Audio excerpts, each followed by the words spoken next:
يا أيها الذين آمنوا لا تلهكم أموالكم ولا أولادكم عن ذكر الله ومن يفعل ذلك فأولئك هم الخاسرون وأنفقوا مما رزقناكم من قبل أن يأتي أحدكم الموت فيقول رب لولا أخرتني إلى أجل قريب فأصدق وأكن من الصالحين ولن يؤخر الله نفسا إذا جاء أجلها ولن يؤخر الله نفسا إذا جاء أجلها والله خبير بما تعملون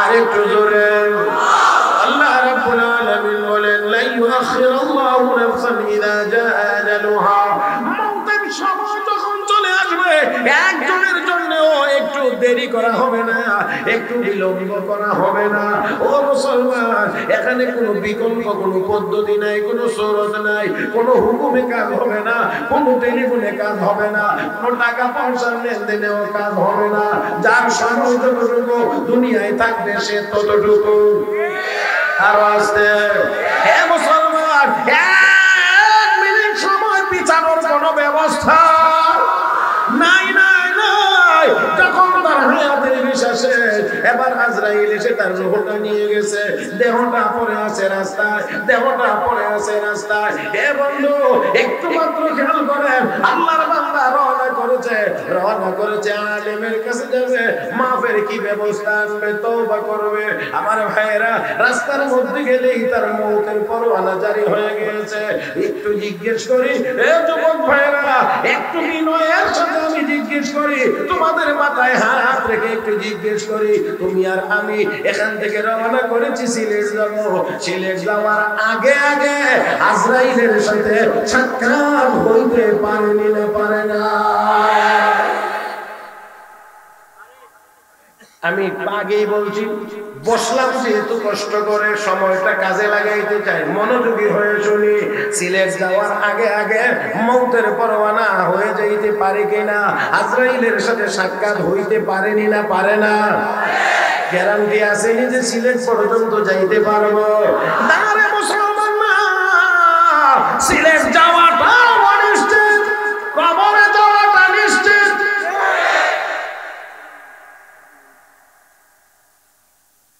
দেহটা পড়ে আছে রূহটা নিয়ে গেছে জান্নাতের ফেরেশতারা কয় আমরা তাকে জান্নাতে নিয়ে যাব জাহান্নামের ফেরেশতারা কয় আমরা তাকে জাহান্নামে নিয়ে যাব জাহান্নামীরা কয় 100 মানুষ খুন করেছে জান্নাতি ফেরেশতারা কয় আলেমের সাথে সাক্ষাৎ করার জন্য রওনা করেছে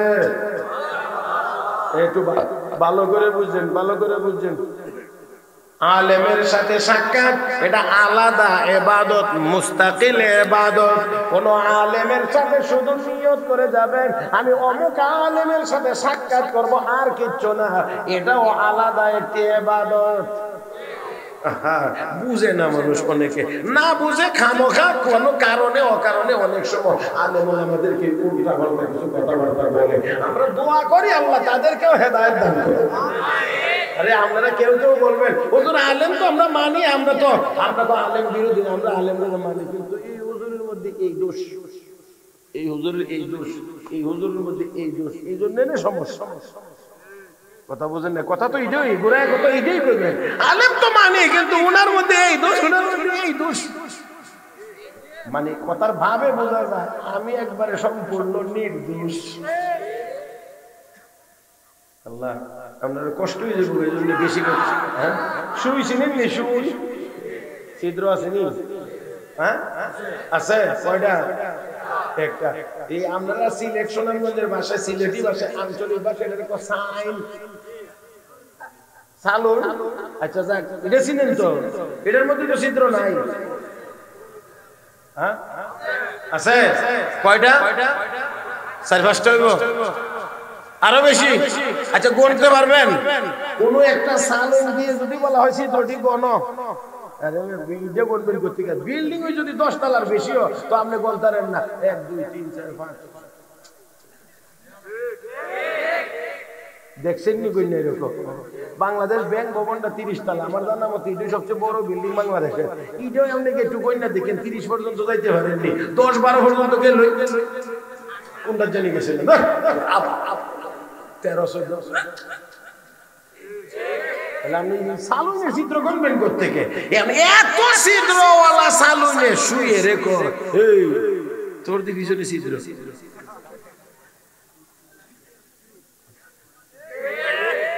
শুয়ে কয় একদম কারেক্ট, সঠিক কথা বলছি। ছিদ্র আমার একটা আছে, তবে তোরটি যদি গুনতে তো কিয়ামতের আগে আমারটা দেখবার ফুরসত তো হতো। কথা কর না, কথা কর না। যারা আলেম আমাদের দোষ খুঁজে বেড়ায়, তাদের নিজেদের দোষগুলো যদি একবার চিন্তা করে দেখতো, কিয়ামতের আগে কোনো মুমিনের দোষ তার নজরে পড়তো না।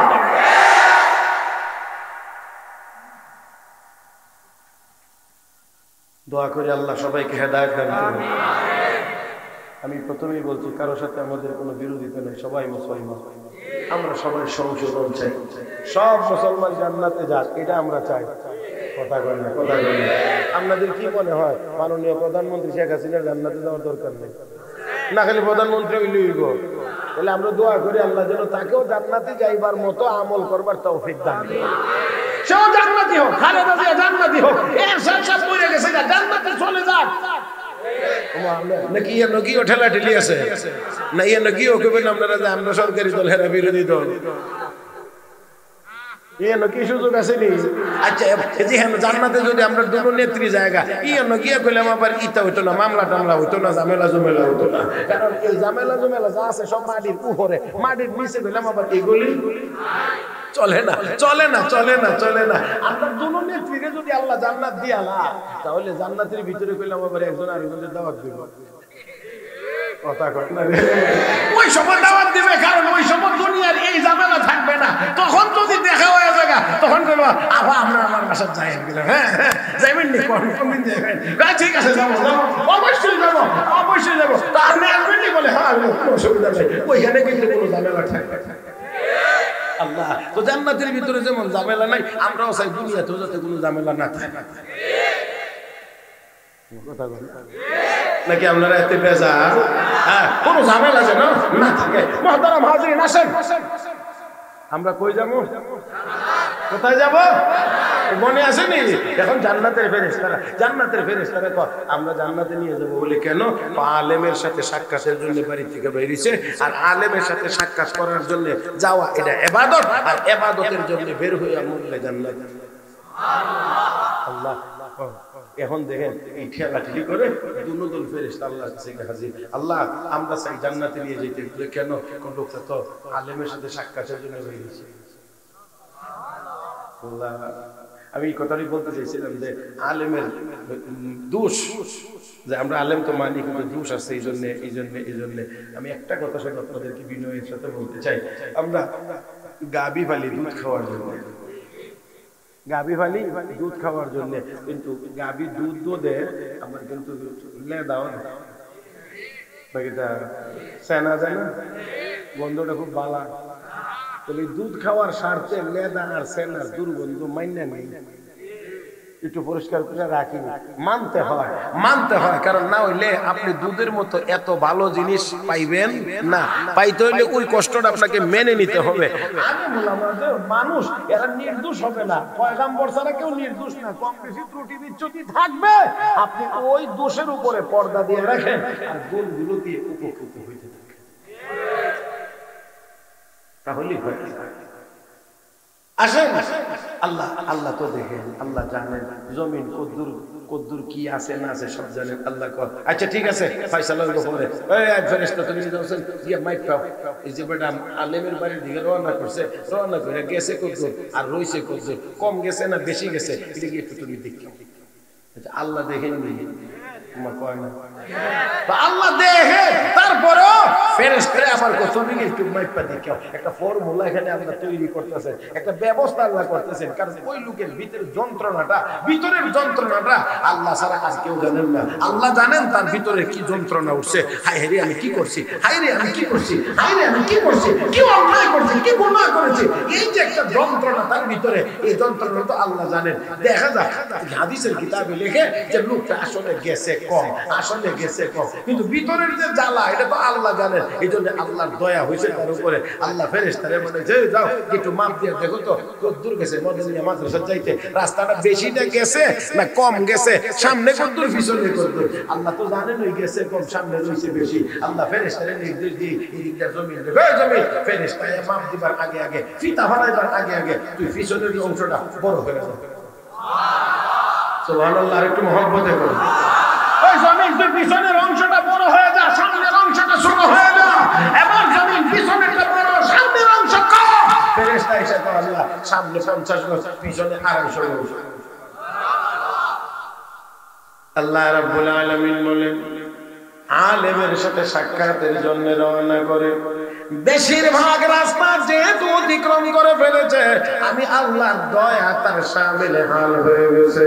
যাও রে ফেরেশতারা, ও জান্নাতি ফেরেশতারা নিয়ে যাও, আমি আল্লাহ তাকে মাফ করে জান্নাতে নিয়ে যাওয়ার পারমিশন দিলাম। ওই আল্লাহ কি এখনো আছেন না নাই? জোরে কোন নাই না আছে?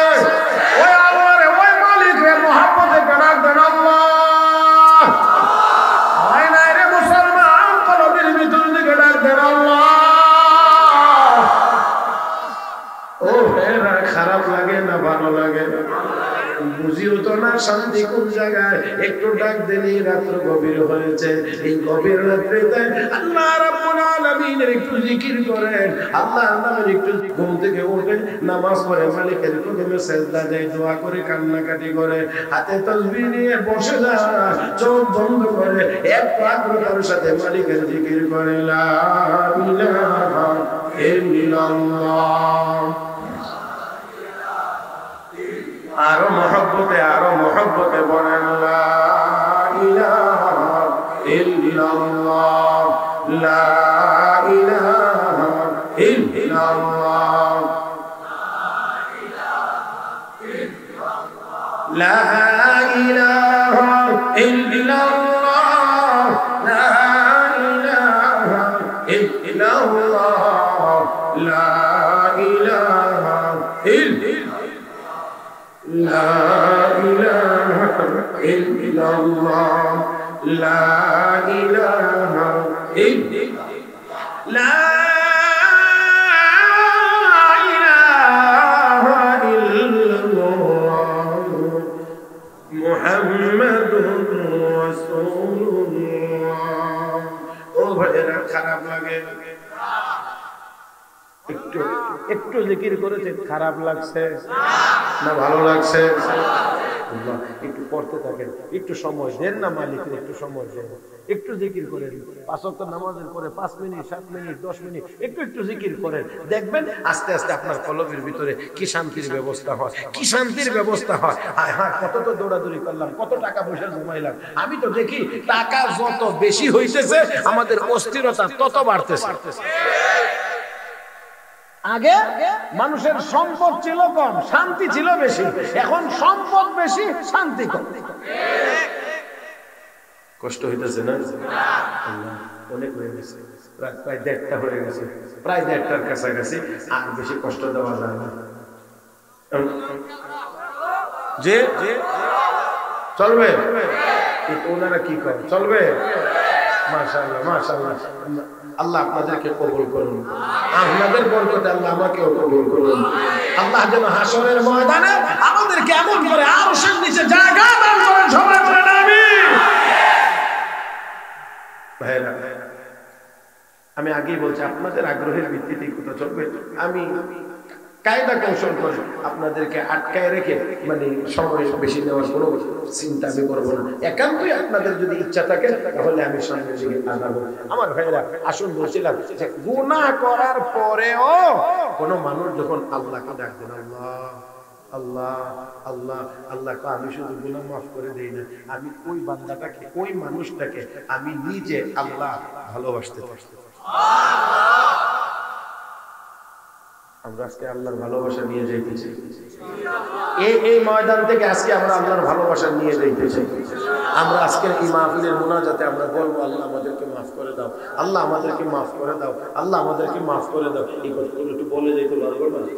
একেবারে অন্তর থেকে একেবারে কলবের ভিতর থেকে আমরা আজকে আল্লাহকে কথা বলবো, আল্লাহ গুনাহগুলো মাফ করে দাও, আর গুনাহ করবে না, আমাদেরকে গুনাহ মুক্ত থাকবার তৌফিক দাও। এমন একটা দোয়া করে যাবো তো ইনশাআল্লাহ। দেখেন, একটা ঘটনা আপনাদেরকে শোনাইবো। ওয়াজ মাহফিলে গেলে এত বছরের পর বছর যাবত ওয়াজ উলামা ইকরামের জবান থেকে শুনছেন, কোন কথা শুনছেন না এমন কথা আর আমি কই হব, ও আমি মনে করি আপনারা শুনছেন, তারপর আমি শুধু একটু স্মরণ করাইয়া দিই। শুরু করব। ঘটনাটা শেষ করতে একটু সময় লাগবে, ততক্ষণ পর্যন্ত ধৈর্য হবে না। না আবার এটা মনে করবেন না যে খুব লম্বা, এরকম না, যতটুকুই লাগে সময়, এই সময়টা আপনারা দিবেন তো ইনশাআল্লাহ। রাসূল করিম সাল্লাল্লাহু আলাইহি ওয়াসাল্লাম আমার দিকে তাকায়, অন্য দিক তাকানোটা বন্ধ করে দিলেই আরো বেশি তৃপ্তি হয়ে যাবে। অন্য দিকটা খালি বন্ধ করে দেন, একটা দিক রাখেন, আমার দিক, আমি আপনাদের, তো দেখবেন আরো ভালো। আমি না আগেই বলছি, আর আমার ওয়াজ আর নতুন করে শুনাইবার মতো বিষয় না, আলহামদুলিল্লাহ। আর আমার ওয়াজের বয়স 31 বছর। কত বেশি বয়স আপনার? কত? 33। মাত্র আমার ওয়াজের বয়সের থেকে 2 বছর বেশি। আর কোন জিজ্ঞেসিলাম কি না বয়স কত? 30। তুমি রোজ হতে থাকতে বস করি। আলহামদুলিল্লাহ আলহামদুলিল্লাহ আলহামদুলিল্লাহ। মুহতারাম হাজিরিন, আসুন এই কথাটা বলতে বলতেই আজকের আলোচনা শেষ করবো ইনশাআল্লাহ। আল্লাহর হাবিব মক্কা শরীফ থেকে হিজরত করে মদিনায় গেছে। আমি এই অন্তত এই এখন যে কয়েক মিনিট চলবে, এখন আর কারো মাথা এদিক ওদিক চাই না, এরকম চাই না। আমি চাই এরকম হতে। আমি দেখবো একটুকু কে পারে। নবী মদিনা শরীফ গেছে, হিজরত করে সাহাবীরা মদিনা শরীফ চলে গেছে। একটু খেয়াল করবেন, যারা মক্কা শরীফ থেকে মদিনায় গিয়েছিলেন তারা একদম খালি হাতে মদিনায় গিয়েছিলেন। বাড়ি ঘর, আসবাব, সামান পত্র, ক্ষেত খামার, বাগান সব, এমনকি স্ত্রী সন্তান সব। অবাক হবেন আপনার, রাসূল যখন বলছেন মদিনায় হিজরত করে, সর্বপ্রথম রাসূলের একজন সাহাবী নাম আবু সালমা, তার স্ত্রী উম্মে সালমা, তার একজন সন্তান, এই তিনজনের এই ছোট্ট পরিবারটি সর্বপ্রথম পুরা পরিবার প্রকাশ্যে হিজরত করে যাওয়ার জন্য উটের পিঠে গিয়ে সওয়ার হয়েছে। মালামাল সব রেখে তারা শুধু চলে যাবে। কিন্তু তারপরেও পাষণ্ডরা ওনাদেরকে স্বাভাবিকভাবে যাইতে দেয়।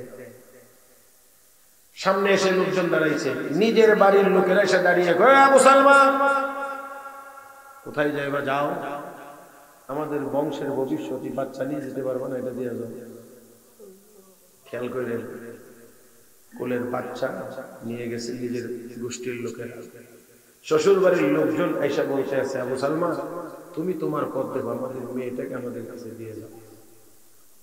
এখন কয় গুরু মানুষ? এই তিনজন গুরু হয়েছে। নিজের সন্তান নিয়ে গেছে নিজের বাড়ির মানুষ, স্ত্রীকে নিয়ে গেছে শ্বশুর বাড়ির মানুষ, উনি হলেন একা। 3 দল, 3 ভাগ।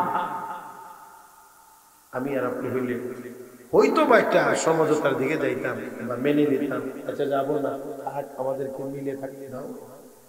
কিন্তু রাসূলের সাহাবীকে শোনো, তোমরা মনে মনে ভাবছো আমার সন্তানকে আমার কাছ থেকে আলাদা করে নিয়ে গেলে আমার স্ত্রীকে আমার কাছ থেকে সরিয়ে নিয়ে গেলে মনে হয় আমি আর নবীর নির্দেশ মেনে হিজরত করব না, মনে হয় ফিরে থাকবো। আল্লাহর কসম করে বলছি, শোনো, স্ত্রী সন্তান নিয়ে যাইতে পারো, স্ত্রী সন্তানের মহব্বতের চাইতে আমাদের কলবে নবীর মহব্বত হাজার কোটি গুণ বেশি।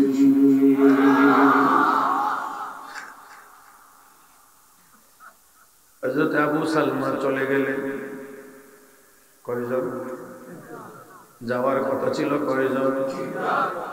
স্ত্রী নাই, সন্তান নাই, একা চলে গেছে।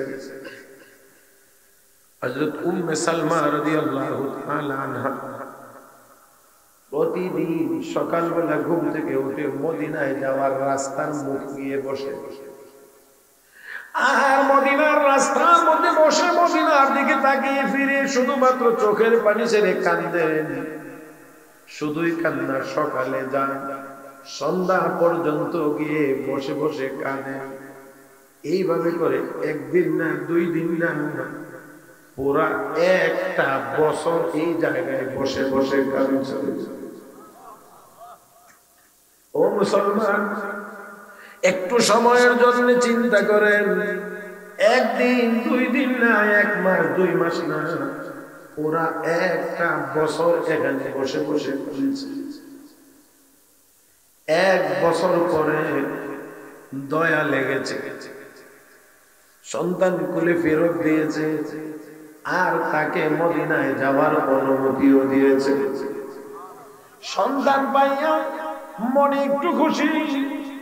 বাণিজ্যিক কাফেলার সঙ্গী হয়ে আল্লাহর বান্দী এবার হিজরত করে মদিনায় যাচ্ছেন। মদিনায় যাচ্ছেন, মনে মনে বড় আশা। মুসলমান মেয়ে, বিবাহ নাই, শাদী নাই, শুধুমাত্র প্রেম প্রীতির নামে একজন আরেকজনকে ধরে ধরে কোথায় গিয়ে ঘোরাঘুরি করে। আর একটু ভালো আওয়াজে বলেন ঠিক না? ঘোরাঘুরি করে। ওইটা কেমন মা যে তার মেয়েটাকে ছেড়ে যায় এমন করে? ওইটা কেমন বাবা যে তার ছেলেটাকেও এই কাজের মধ্যে জড়াইয়া দেয়, অথচ কোনো শাসন করে না, কিছুই বলে না। আমার ভাইয়েরা, আমার বন্ধুরা, সেই জন্য বলছি, এই যুবক যুবতীরা যত গুনার কাজ করবে, মা বাবা যারা যদি তাদেরকে সঠিক শিক্ষা না দিয়ে থাকে, সঠিকভাবে দায়িত্ব পালন করে না থাকে, তারা গুনার কাজ করে। যত গুনাহ মা বাবার আমলনামায় জমা হবে সেই পরিমাণ গুনাহ। রাগ করছে মনে হয়? চিন্তা করে দেখেন, শুধু হাত ধরেছে, আর এখন তো হাত ধরা কোনো হাসছেন না, শুধু হাসার জন্য বলছে। এটা হাসির খোরাক নেওয়ার জন্য বলি না।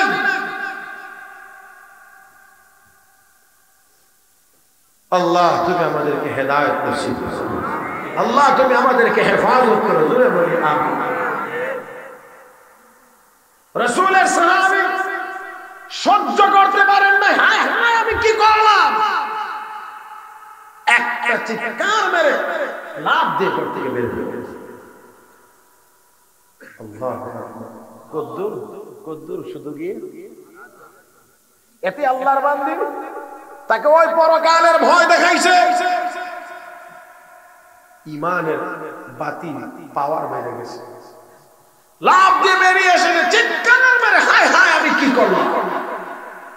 আমি এখনো বলছি, ও যুবকেরা, ও মুরব্বীরা, পর্দার আড়ালের মা বোনেরা, যা বিপদে আমরা পড়েছি সব তো আমাদের গুনাহের কারণেই পড়েছি।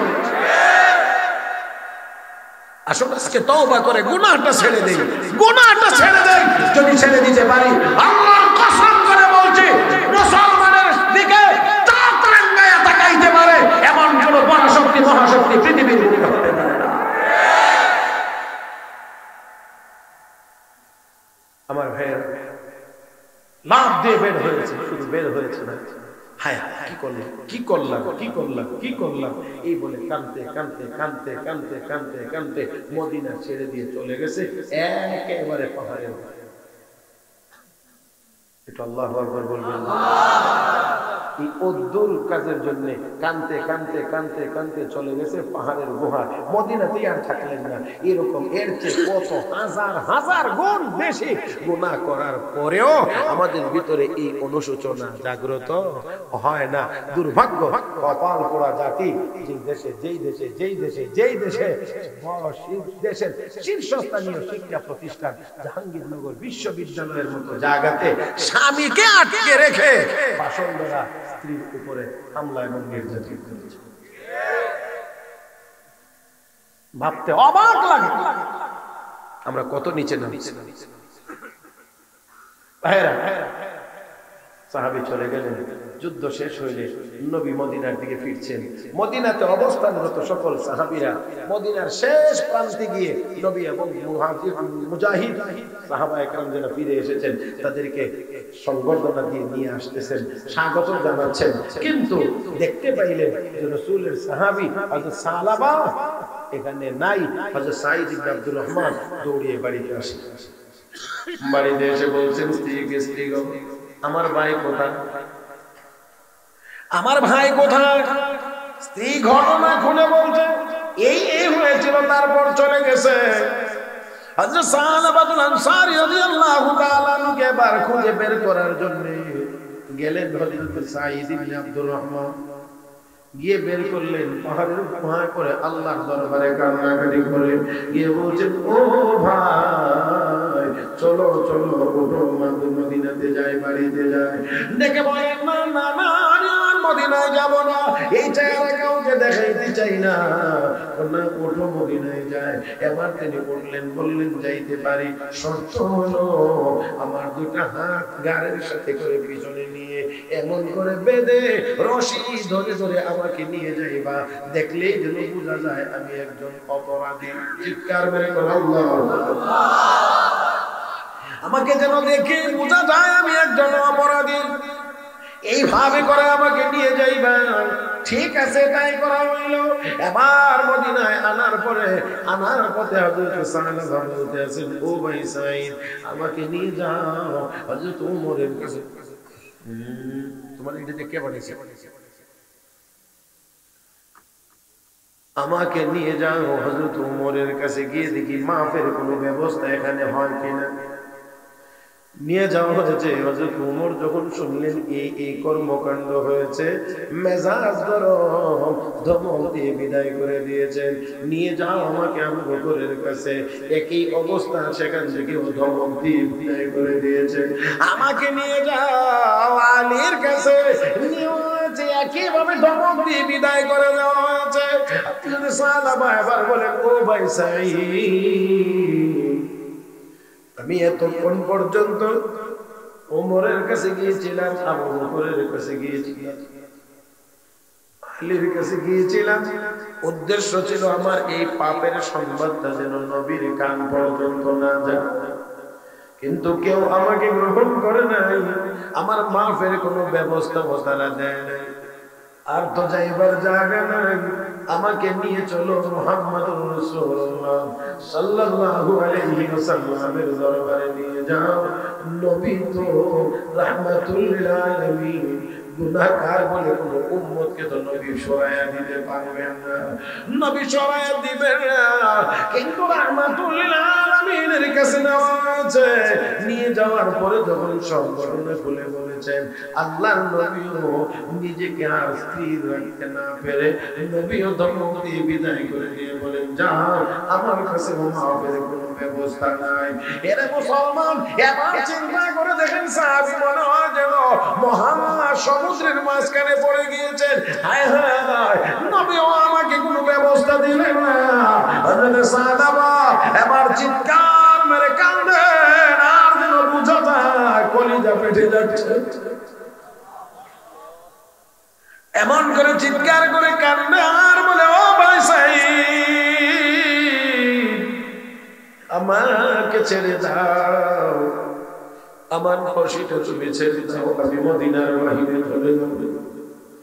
এই চেহারা মদিনার মানুষকে দেখাবো না।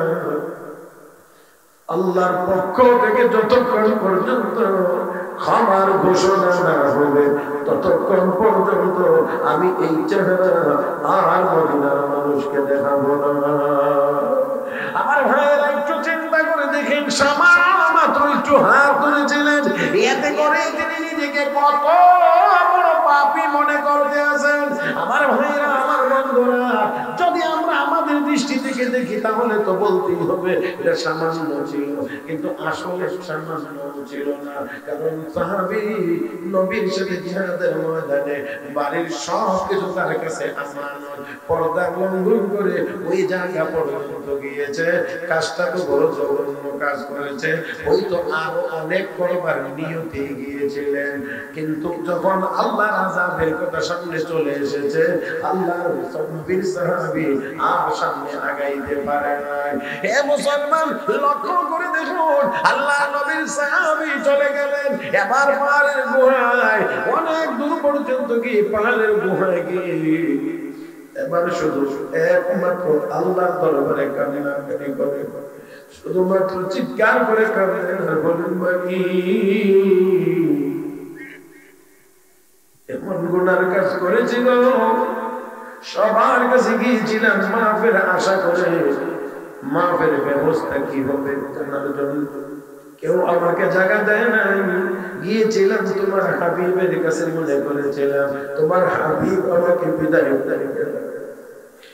মালিক, তোমার হাবিব আমাকে রাখে নাই, আমাকে কোনো ব্যবস্থা দেয় নাই। আল্লাহ ধমক দিয়ে আমাকে বিদায় করে দিয়েছে। আল্লাহ, আমার তো আর যাইবার কোনো জায়গা নাই। আল্লাহ, মাফ করলেও তোমার দরবার, না করলেও তোমার দরবার। আর জোরে বলুন আল্লাহু আকবার। আল্লাহ মাফ করলেও তোমার দরবার, না করলেও তোমার দরবার। আর কোথায় যাবো, যাইবার জায়গা নাই। এই করে খাওয়া দাওয়া বন্ধ, শুধু মালিকের কাছে মাফ চায়, শুধুমাত্র ক্ষমা চায়, আল্লাহর কাছে মাফ চায়। ও মুহতারাম বন্ধুরা, একটু মনটাকে নরম করে খেয়াল করে একটু দেখে লক্ষ্য করেন, আল্লাহর নবীর সাহাবী, আল্লাহর নবীর সাহাবী এমন করে ডাকাডাকি করতে থাকলে, কান্নাকাটি করতে থাকলে, রব্বে করিমের দরবারে কান্না মঞ্জুর হয়ে গেছে। আমার ভাই, শুধু মঞ্জুর হয়ে গেছে কান্না, আল্লাহ রাব্বুল আলামিন অপর দিক থেকে বিশ্ব নবীর কাছে ফেরেশতা পাঠাইলেন, যাও যাও আমার হাবিবকে গিয়ে জিজ্ঞেস করো কিছু কথা, আমার হাবিবকে জিজ্ঞেস করো। এক নম্বর কি জিজ্ঞেস করো, এই দুনিয়ার সকল মাখলুকাতের স্রষ্টাকে আমি না আমার হাবিব? দুই নম্বর, সমস্ত মাখলুকাতের রিজিকের ব্যবস্থা কে করেন? আমি না আমার হাবিব? জিজ্ঞেস করো গুনাহগার বান্দা বান্দির তওবা কবুল করার দায়িত্ব আমার হাবিবের না আমি আল্লাহ। ফেরেশতা এসে বলেন, ইয়া রাসূলুল্লাহ, ইয়া হাবিবাল্লাহ, সালাম দিয়েছেন আল্লাহ, জানতে চেয়েছেন মাখলুকাতের স্রষ্টাকে? নবী কয় আল্লাহ, রিজিক দাতাকে আল্লাহ, গুনাহগার তওবা বান্দা বান্দির তওবা কবুল করার দায়িত্ব কার? বলে আল্লাহ। তাহলে আল্লাহ রাব্বুল আলামিন জানিয়ে দিয়েছে আপনার সাহাবীকে কেন ধমক দিয়ে তাড়িয়ে দিলেন? আল্লাহ রাব্বুল আলামিনের দরবারে তার তওবা, তার কান্নাকাটি কবুল মঞ্জুর হয়ে গেছে। আপনি সুসংবাদটা পৌঁছায় দেন সাহাবীর দরবার, সাহাবীর কানে। আল্লাহ নবী ডাকলেন, কে তোমার মা? সাহাবাকে গিয়ে নিয়ে আসবা আর ঘোষণাটা দিয়ে আসবা, তার কানে এই সুসংবাদটা পৌঁছায় দেবা। হযরত আবু বকর দাঁড়াইলেন, ওমর দাঁড়াইলেন, আলী দাঁড়াইলেন, এবার হযরত সালমান ফারসি দাঁড়াইলেন। ও মুসলমান, নবীর এই সাইয়্যিদ সাহাবী দাঁড়াইলেন। নবী চারজনকে অনুমতি দিলেন, যাও সাহাবাকে গিয়ে খুঁজে বের করো, তাকে সুসংবাদ জানায় দাও। খুঁজতে খুঁজতে অনেক দূর পর্যন্ত চলে গেছেন, পাওয়া যায় না, পাওয়া যায় না, পাওয়া যায় না। আমার ভাইরা, আমার বন্ধুরা, এক পর্যায়ে গিয়ে একদল মানুষ পেয়েছে যারা পাহাড়ের কাছাকাছি থাকে, কাজ কাম করে। ওই লোকগুলোকে জিজ্ঞেস করেছে, ও ভাইয়েরা, আমাদের ভাই সাহাবাকে তোমরা কি দেখেছো? কে সাহাবা? চিনি না। কি আলামত আছে, কোন নমুনা আছে কিনা বলো? আল্লাহর আযাবের ভয়ে কান্নাকাটি করে, এটাই হলো আলামত। হে ভাই আবু বকর, ওমর, তাই যদি মনে থাকে, সন্ধ্যা হলেই পাহাড়ের গোড়া থেকে একটা করুণ কান্নার আওয়াজ ভেসে আসেননি আপনারা আসেননি মাঠে একটু আওয়াজ করে বলেন আল্লাহু আকবার ওই কোরআনের গুহা থেকে একটা করুণ কান্নার আওয়াজ ভেসে উঠে এই আওয়াজ বড় করুণ এই আওয়াজ বড় করুণ আওয়াজ দেখে দেখে লোকটাই কিনা হযরত আবু বকর সিদ্দিক হযরত ওমরের দিকে তাকিয়ে বলেন ও ভাই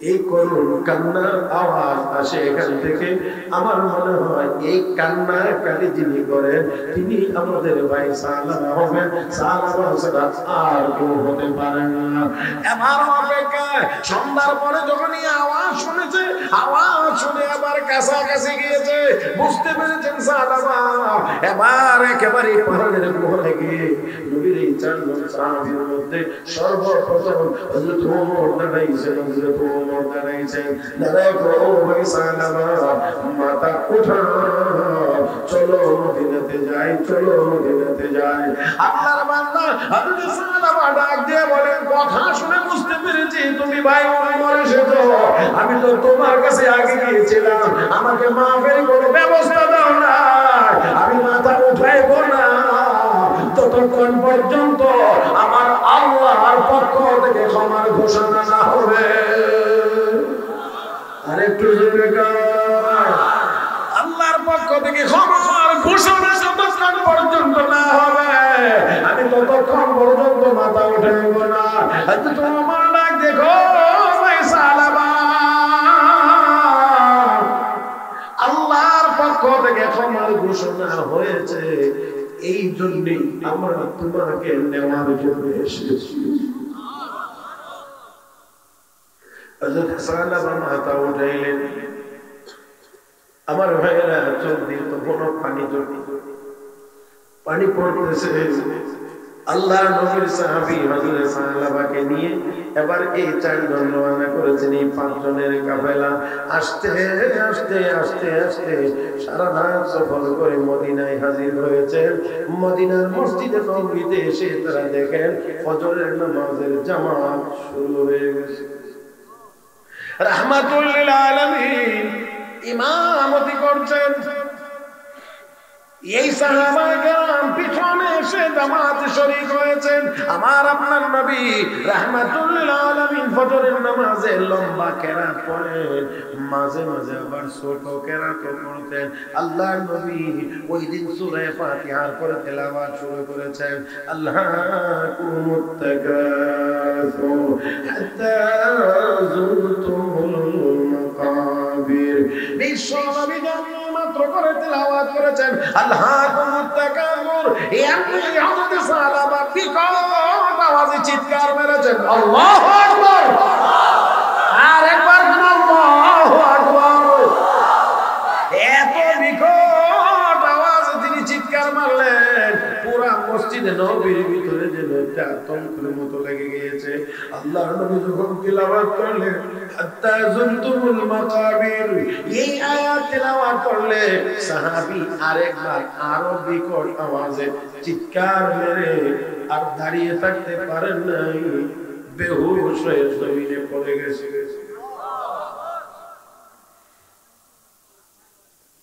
আল্লাহর নবী সালাম ফিরাইলেন জিজ্ঞেস করেন কে রে এত বিকট আওয়াজে চিৎকার মেরেছে হযরত সালমান ফারসি রাদিয়াল্লাহু তাআলা বলেন নবী গো আপনার সাহাবী সাহাবা চিৎকার মেরে বেহুশ হয়ে মাটিতে পড়ে গেছে নবী আমার ডেকে বলেন সালমান আমার সাহাবী সাহাবার মুখে একটু পানি দাও হযরত সালমান ফারসি সাহাবী হযরত সাহাবার হাতের রঙে টিপ দিয়ে দেখে পালস নাই নড়াচড়া নাই নবীজির চেহারা মুবারকের দিকে তাকিয়ে চোখের পানি ছেড়ে দিয়ে কাঁদেন আর বলেন ইয়া রাসূলুল্লাহ আর পানি দেওয়ার দরকার হবে না আপনার সাহাবী আর দুনিয়াতে নাই ইয়া রাসূলুল্লাহ আপনার সাহাবী আর দুনিয়াতে নাই আর পানি দেওয়ার প্রয়োজন হবে না নবীর সাহাবী দুনিয়া থেকে বিদায় গ্রহণ করেছে আল্লাহর নবী মনে মনে বড় ব্যথিত হইলেন রাহমাতুল লিল আলামিন তার জানাজার ব্যবস্থা করলেন, কাফনের ব্যবস্থা করলেন, দাফনের ব্যবস্থা করলেন। আল্লাহ রাব্বি জানাজা শেষে লাশ নিয়ে যখন কবরের দিকে যাচ্ছিলেন, রাহমাতুল লিল আলামিন কবরের দিকে যাইতে গিয়ে পুরা পাটা জমিনের উপরে রাখেন না, শুধু বৃদ্ধাঙ্গুলির উপরে ভর করে করে নবী আগাইতেছিলেন। হযরত ওমর ফারুক রাদিয়াল্লাহু তাআলা দৃশ্যটা দেখতেছিলেন। আল্লাহর হাবিব রাহমাতুল লিল আলামিন এইভাবে করে আগাইতে আগাইতে কবর পর্যন্ত গেলেন। দাফন শেষ করে যখন ফিরলেন, নবী আমার যখন ফিরলেন, হযরত ওমর ডাক দিয়ে ইয়া রাসূলুল্লাহ ইয়া হাবিবাল্লাহ, আপনার সাহাবীর লাশ নিয়ে যখন কবরে যাইতেছিলেন, আপনি যখন কবরের দিকে যাইতেছিলেন, পুরা পাটা জমিনের উপরে রাখছিলেন না, শুধু বৃদ্ধাঙ্গুলির উপরে ভর করে করে যাচ্ছিলেন। কারণ কি? আমার আপনার নবী ডাক দিয়ে বলেন, ওমর ও সাহাবীরা শুনো, আমার সাহাবী সান আমার তওবা আল্লাহ রাব্বুল আলামিনের দরবারে এমন ভাবে কবুল হয়েছে, আল্লাহর দরবারে তার কান্নাকাটি এমন ভাবে কবুল মঞ্জুর হয়ে গেছে। ও সাহাবীরা শুনো, আল্লাহ খুশি হইয়া সন্তুষ্ট হইয়া তার জানাজা এবং দাফনের কাজে এত সংখ্যাগণিত ফেরেশতা নাযিল করে দিয়েছে, যে সকল ফেরেশতাদের কারণে আমি বিশ্ব নবী আমার পুরা কদমটা জমিনের উপরে রাখার জায়গা পাইতেছিলাম না।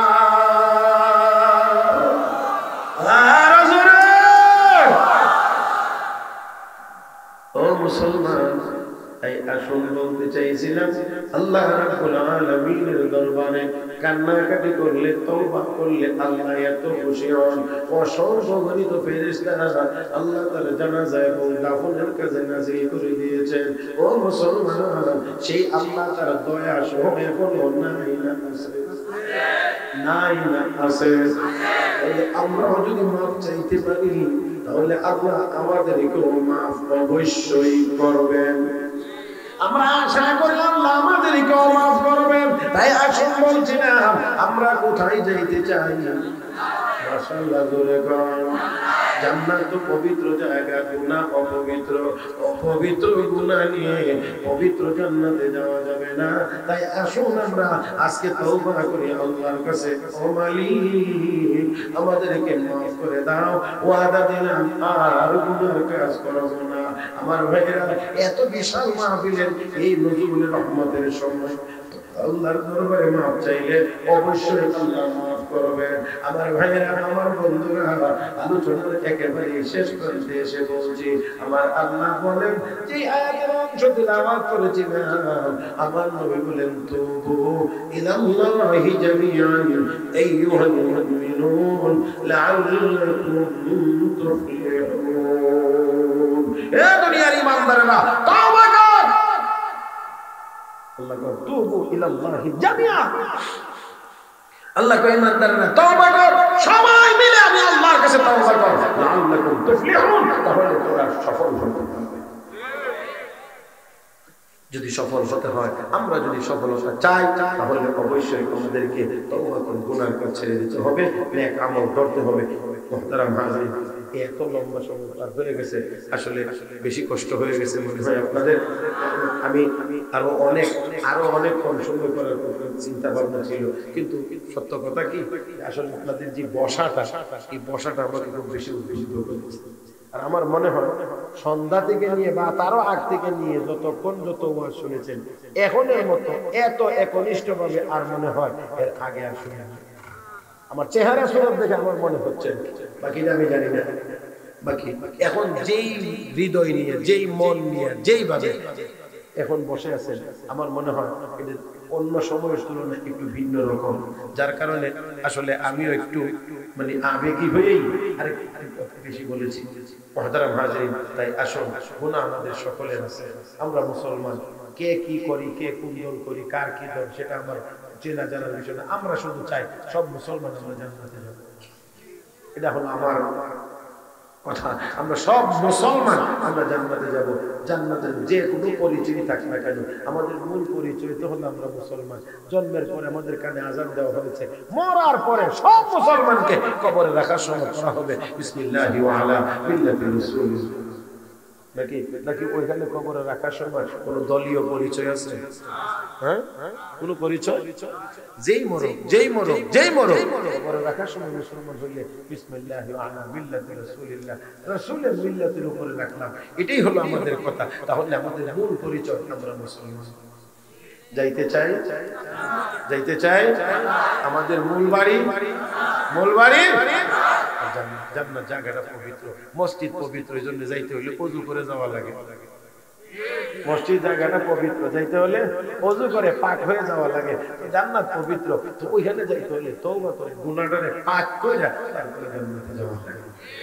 আল্লাহ আমাদের সবাইকে তৌফিক দান করুন, আমিন ইয়া রাব্বাল আলামিন। সুবহানাল্লাহি ওয়া বিহামদিহি, আশহাদু আল্লা ইলাহা ইল্লা আনতা, আস্তাগফিরুকা ওয়া আতুবু